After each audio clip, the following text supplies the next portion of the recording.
Ay,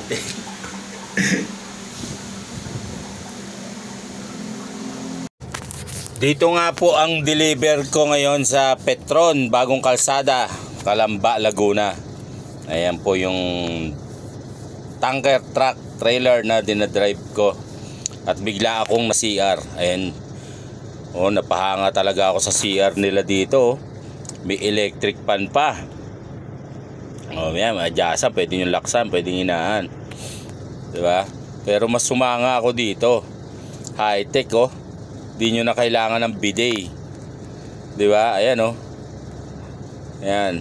May adjustan pa kung gaano kalakas ang gusto nyong pang washing sa nyo. Diba? Ayan, oh. Sinubukan ko yan mga kadiskarte. Talagang swabe. Eto, kung gusto nyo naman old school, ayun, oh. May tabo at rin sila, balde. Ayan, tingnan nyo, ang linis ng CR at ang ganda. Diba? Ayan, may paskil. Panatiling malinis ang CR. O, linisin lang natin mga kadiskarte. Ayusin natin ang paggamit. Ayan, may hand dryer din. Nagana yan. Sinubukan natin yan. O. Ayan, o. Diba? Sangka pa mga kadiskarte. Ayan nyo, sinubukan ko yung first time ko kasi makagamit ng ganyan mga kadiskarte. Ang sarap sa pakiramdam.